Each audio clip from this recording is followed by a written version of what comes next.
All right, welcome back. This is the Selling Venture Podcast. I'm Kent Lindstrom. I am your host. My guest today is Brad Feld. How are you doing?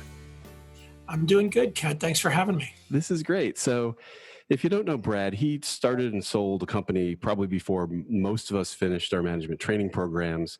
He started several venture firms. You probably heard of Foundry Group, Techstars, not necessarily a venture firm, but community.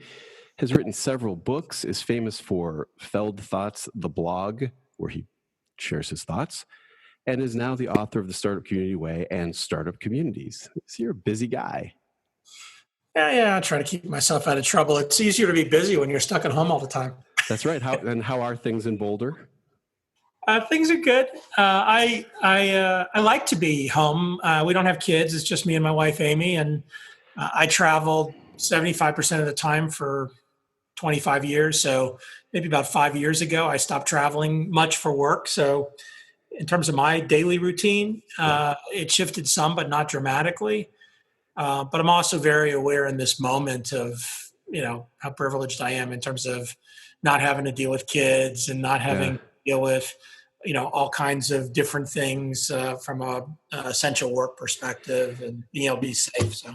Yeah, I recently talked to the guy who runs investment banking for Barclays, and he said they were in this kind of odd situation in New York where he and the senior team is kind of in the Hamptons, and it's fine.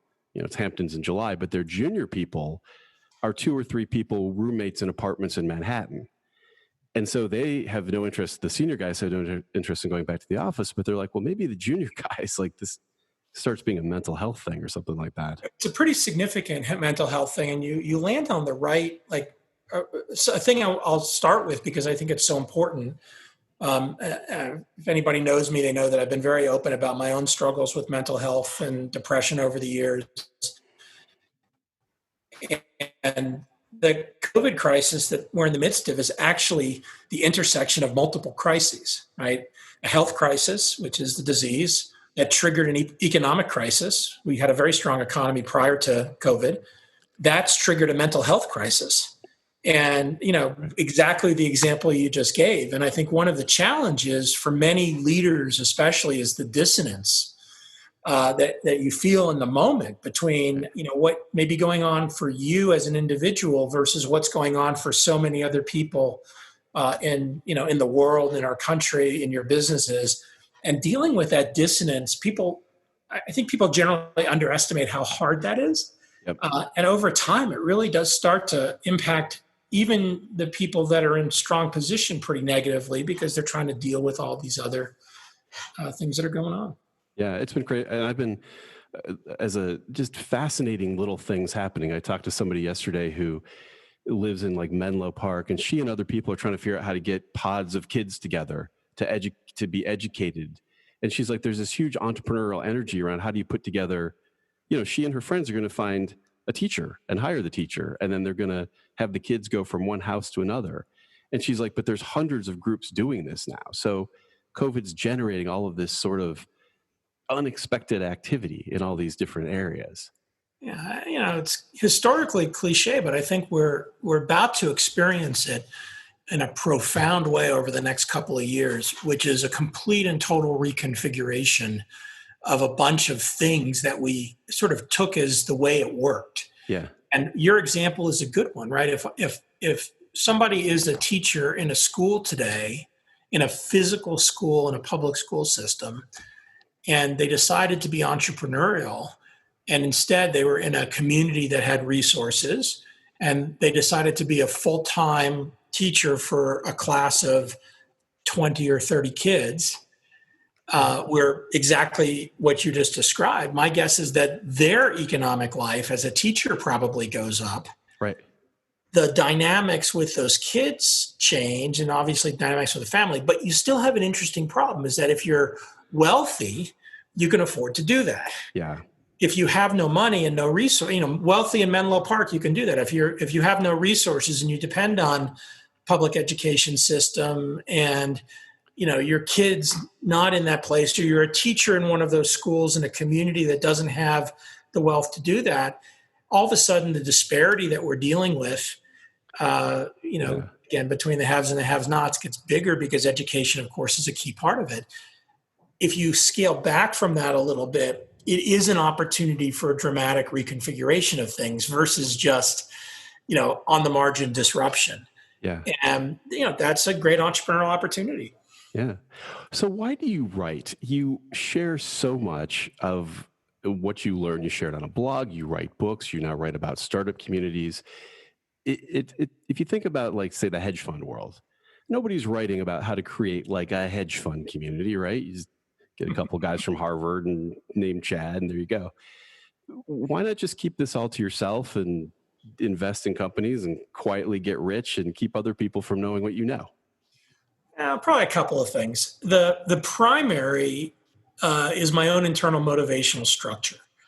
It kind of helps that when you're doing the thing you're doing, it's because it feeds you in some way. Yeah. And I am very, very deeply motivated by learning. And that's an intrinsic motivation. So that continual process of my own learning, it turns out that I've discovered as I became an adult that I learn much more by reading and writing and by interacting with other people around the thoughts than I do by listening. And I view, especially in the world of investing, the experiential activity of investing is very important, right? So whether you're a venture capitalist or somebody else, like, that experience matters. But there's another layer of learning that you can codify if you apply your own approaches. My own approaches happen to be writing. And so a lot of the writing that I have historically done, I started writing publicly in 2004. If you go back to that point in time, a lot of it is me working out ideas in public. And by the way, when you're working out ideas in public, a lot of times you're taking some risks intellectually. You're exposing yourself to having good ideas or wrong ideas. But what I found, again, back on this intrinsic motivation cycle, is I'm extremely comfortable being wrong as long as I can learn from it. And it's been a very powerful reinforcement for me. So I got started doing that. And once I started doing it, that then generated a bunch of joy, again, intrinsic motivation. So I get a lot of satisfaction from it through this process of writing to learn and writing to work out thoughts.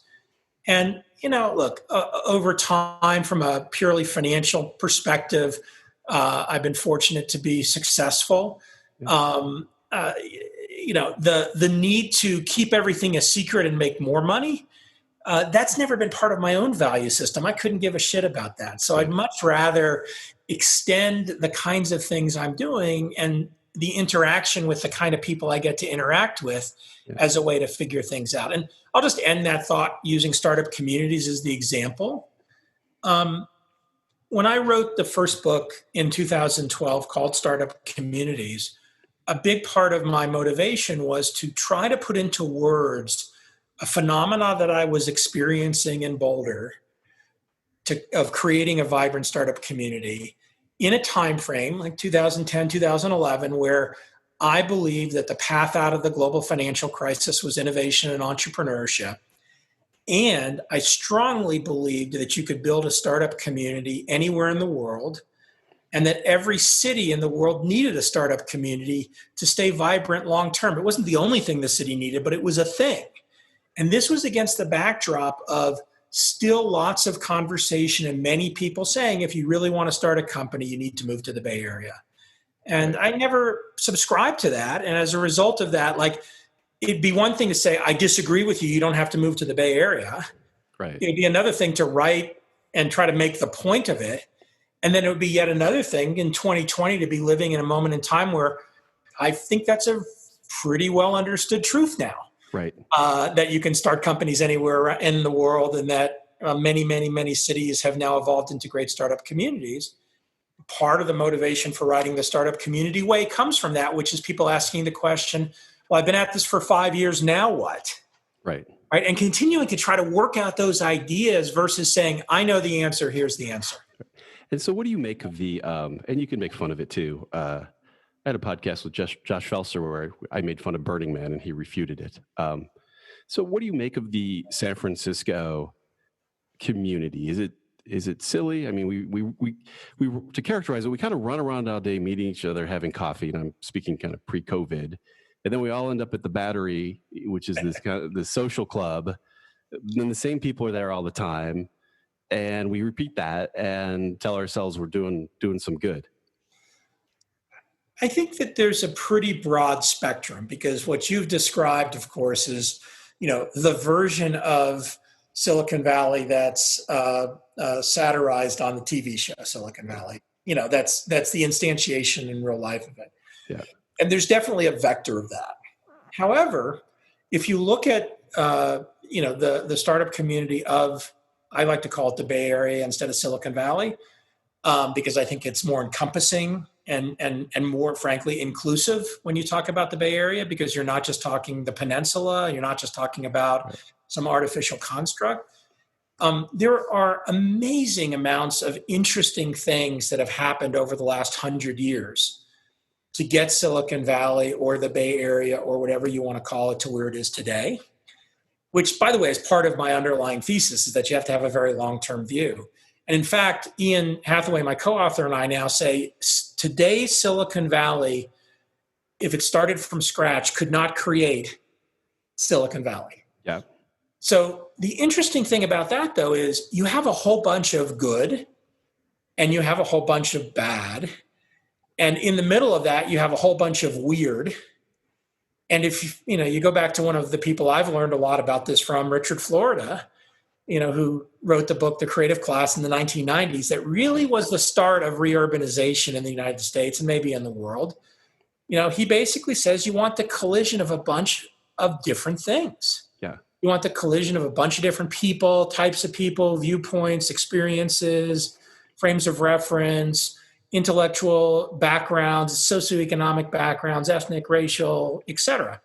And one of the things I think that is, if you say all those things, one of the things I think the Bay Area startup community is struggling with and continues to struggle with as a sort of a concentrated focus for the whole, maybe global, but certainly the US startup community, is the notion of inclusivity and the dynamics around gender and gender equity, and the dynamics around racial equity. And, in my 2012 book, I said that the third principle of the Boulder thesis is you have to be inclusive of anyone who wants to engage in the startup community in any way. I wasn't really thinking very deeply about inclusivity, although I had a fair amount of experience working with an organization on the dimension of gender inclusivity. But I think this is one of the reasons why so many things feel off in some ways around the Bay Area, is like even your comment, you do a bunch of stuff and you show up at the Battery, the same people, I would say the same, mostly white, mostly men, creating an environment that's almost by definition not inclusive. By the way, that's a pretty easy thing to fix over a long period of time. It's a very hard thing to fix in a very short period of time, but it takes real concerted effort. My assertion would be that of all the places in the world, given the history of San Francisco, one would think that the Bay Area could be at the leading edge of that, and I hope they are. But it's an interesting challenge. I think that makes the paradigm or the satire feel even more real. Hey, it's really difficult. I just had somebody who is an African-American guy who's probably one of the biggest educators of students in computer science. So they basically go to historically black universities and college and help people learn computer science that's applicable. So not theoretical, but applicable. He said most of the black college students think that Silicon Valley is racist. I was like, well, that's we got some work to do then, don't we? I think that doesn't surprise me. And I said something I now that I'm sort of, catching up with my thought, I disagree with. By the way, this is part of the fun of doing it in public. When you're like a stand-up comedian, you're learning. Well, you learn in real time. Yeah. I used the word easy over a long period of time. I said it's easy to solve over a long period of time. It's not true. It's hard to solve regardless, right? Racial inequity in the United States, problem for 450 plus years. Right. So it's not an easy thing to solve. What I meant to say, it's a critically important thing to solve, or what I think is it's a critically important thing to solve. Yes. And, if you're not part of the in crowd, oh, by the way, I don't think it's probably just the racist comment about the Bay Area. This is true in any community.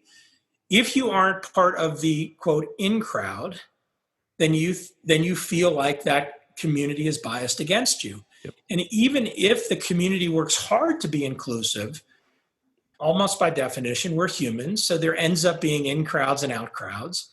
And the issue, from my frame of reference, the health of a startup community over a long period of time, and this is the essence of the book, The Startup Community Way. We describe a startup community using the framework of a complex adaptive system and the idea of complexity theory.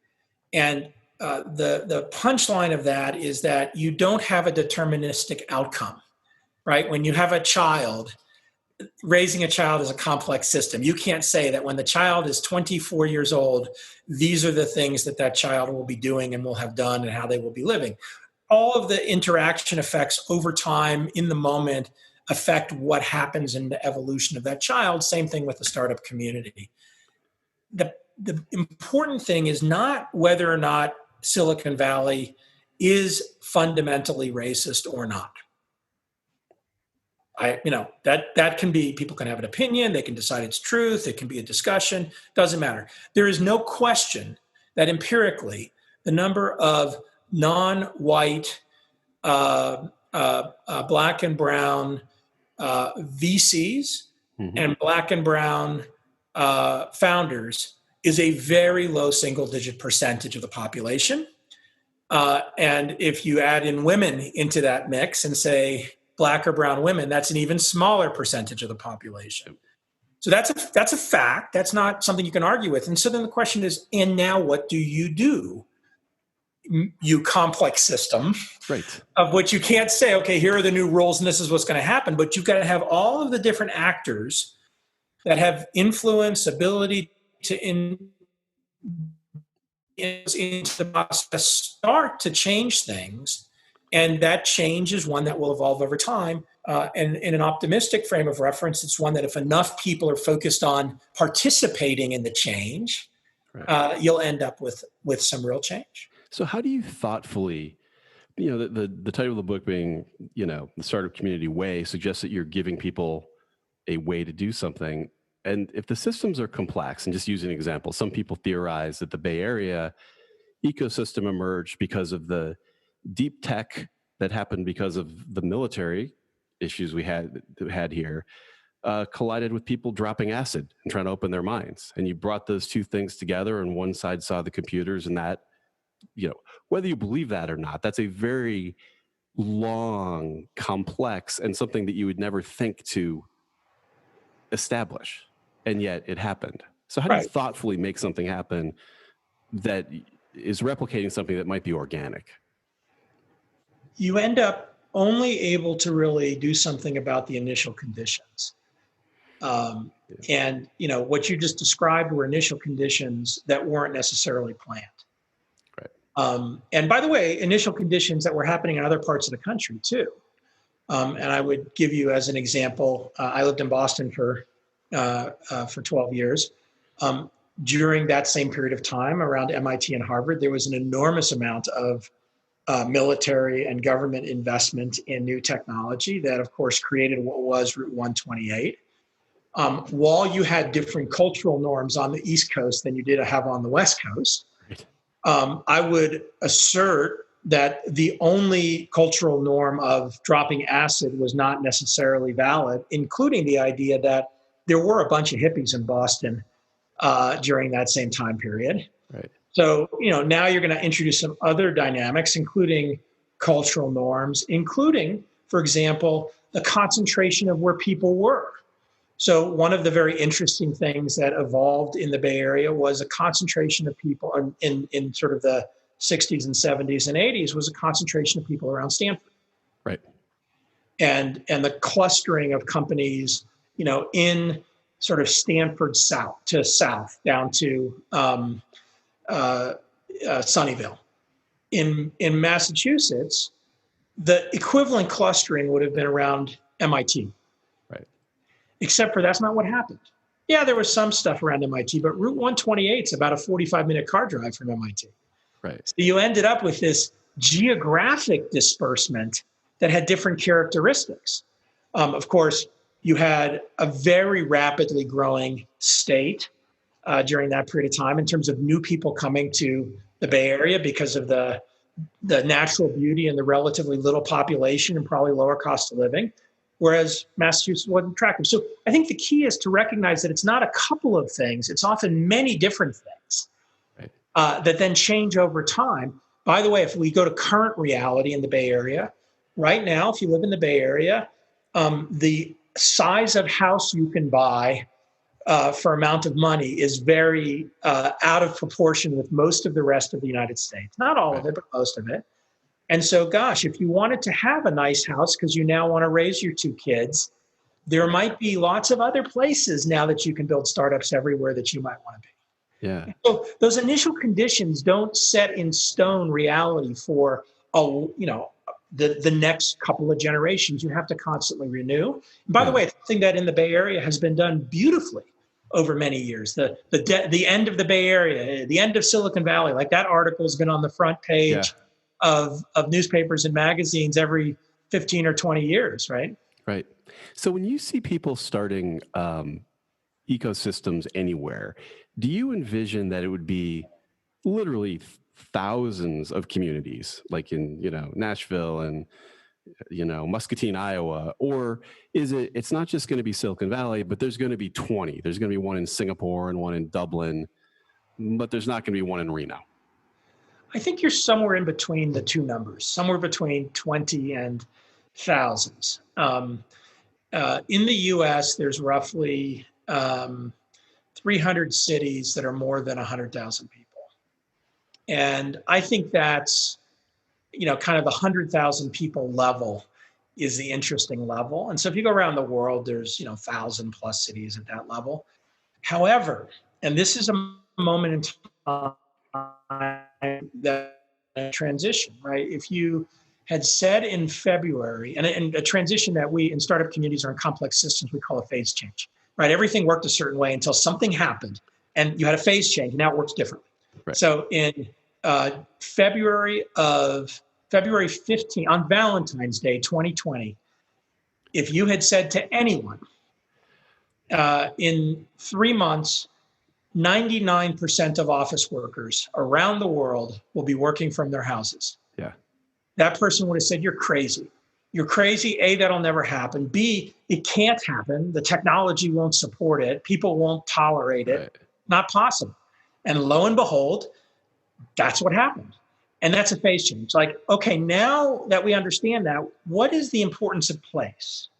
Yeah. Now, place still has a lot of importance, especially around startup communities. And a lot of the idea around startup communities is based on place. However, the notion of connecting places together and building things that have a virtual component or that have a bigger geographic spread is important. And the one example I'll give you in both Startup Community Way and then the second edition of Startup Communities, which is also coming out at the end of the month, the same time, we added a chapter called Rural Startup Communities.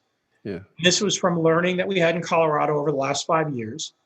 In Colorado, most cities outside of the Front Range, with the exception of one, so there's 5 cities in Colorado with more than 100,000 people.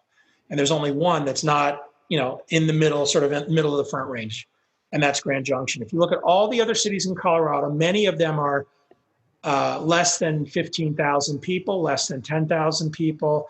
Aspen, Colorado, which has, a couple of million people a year go through Aspen. The permanent residency of Aspen is 5,000 people. Right. So if you look at that and say, well, can Aspen have a vibrant startup community? And interestingly, Aspen has an incredible amount of resources that move through it. Have a lot of very wealthy people who live there, and is in the epicenter. If you drew a radius with a circle with a radius of 50 miles around it, you capture a bunch of other cities like Carbondale, like Basalt, like Glenwood Springs, all of which are relatively small, but are incredibly nice places to live and very attractive places to be. And so instead of thinking of Aspen, the city of 5,000 as your startup community, Could you think of the Roaring Fork Valley, which now maybe has 50 to 75,000 people in it, Yep. is probably less to get from Aspen to Glenwood Springs than it takes to get from Stanford to downtown San Francisco in terms of travel time. The cost, once you get out of the super expensive Aspen real estate market, right, is a cost that kind of anybody can afford, that has, a decent salary being $50,000 a year, not $500,000 a year. Right. So you start thinking about, how do you build vibrant ecosystems this way, Yep. using the resources those cities have or those regions have, rather than just saying, well, the only way you can do it is you got to have a population of 27 million people and, Right. 6 million people. Well, let me ask you just a kind of last couple of things. Who should put these initial conditions in place? Like in this ecosystem, like Mark Zuckerberg didn't say, oh, I need to create an ecosystem. He just went, I'm building a company.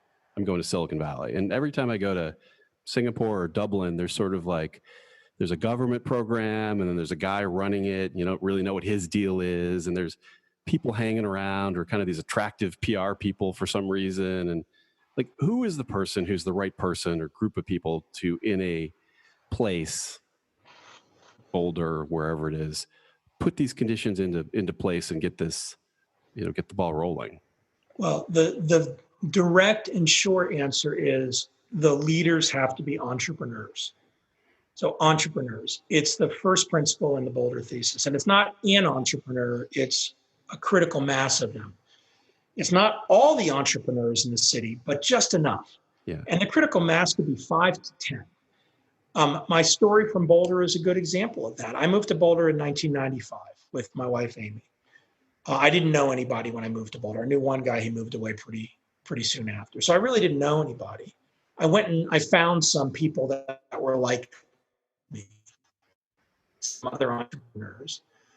There were startups in Boulder. There were tech companies in Boulder going back to the 60s and 70s. In fact, you talk about hippies and dropping acid. Boulder was another one of those hippie towns. The entire natural foods industry emerged from a couple of companies in Boulder, Colorado. And I like to joke that the reason that Boulder ended up being what it is really, if you go back to the 1950s, post-World War II, we have a number of government labs that were established in Boulder. You have University of Boulder, University of Colorado at Boulder, which is probably the best university in the state, really started to grow and develop. And then you had a bunch of hippies who were driving to the West Coast who ran out of gas and said, this is a good place to plant. Yep. So you got sort of the creative intersection of science and counterculture and next generation thinking against the backdrop of, the Rocky Mountain West, where for, the previous 100 years, people were making a life, on the frontier, whatever language you want to use. So by 95, when I got here, there were plenty of entrepreneurs and plenty of companies, but it was very diffuse. There was no focus of any of it. There was no network. Yeah, some people knew each other in the natural foods industry, and people had friendships, and then these people competed with each other. But there wasn't really any effort to do anything more other than exist around your company, in not even in a structured way, just in an evolutionary way.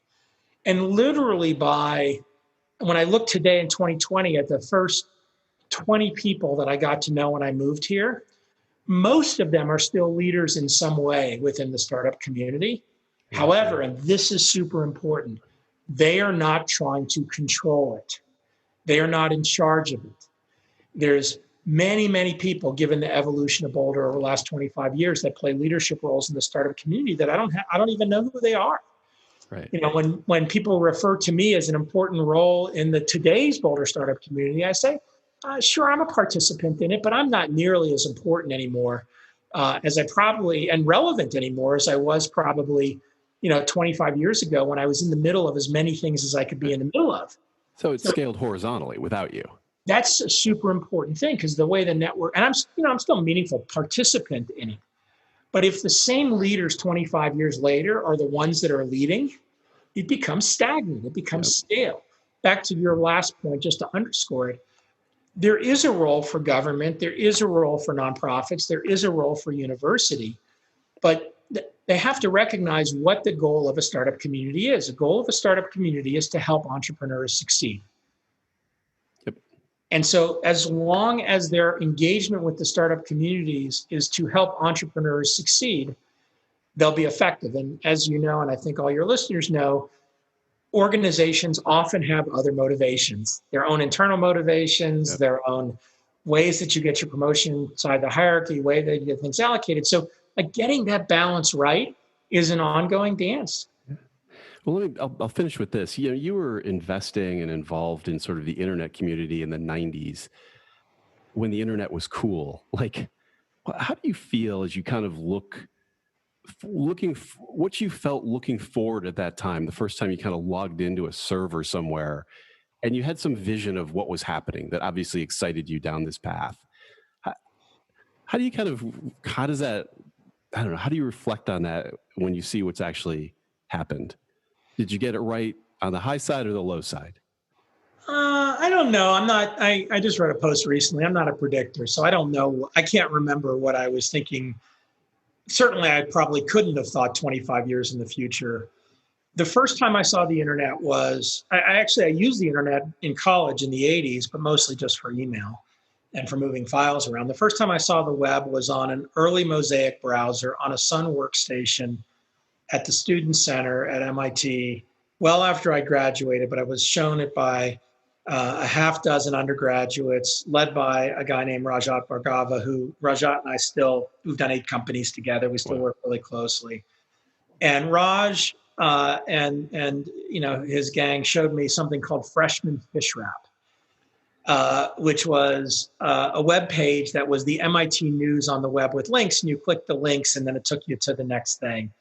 And, I knew the, hyperlink thing a little bit, and, I'd heard a little bit about it, but I hadn't really visually seen it. I remember in that moment, I had, this is all going to be different, because I've been living in the world of client computing, and I had a company that was building custom software for businesses, but they couldn't interact with each other. And I had one of those moments. Today, I think it's remarkable how much technology has changed so many aspects of our life on one end. On the other end, I think the idealism around technology making our society better in this moment is something that many people are questioning and rethinking. Yep. And I think I'm really glad people are questioning it and rethinking it, by the way, including me, because I think technology for our society has had many, many positive impacts, but has also had many harmful effects. Mm-hmm. I think the best leaders in our industry are the ones who are able to acknowledge the harmful effects, think about them, know they may or may not get things right with the evolution, but are willing to explore, experiment, change, and be open that many of the things that have emerged have not necessarily been for the good of society. In contrast, we have many tech leaders who are in total and complete denial about that, or who obfuscate the reality of what's going on, in a lot of cases to lionize themselves, right? To make them even bigger and more important and powerful, against the backdrop of the good of mankind, rather than sort of thinking about it more holistically, which I think is really important. Yeah. Well, thanks so much for doing this. I really appreciate it. Kent, you pulled out some moralizing for me, which rarely happens.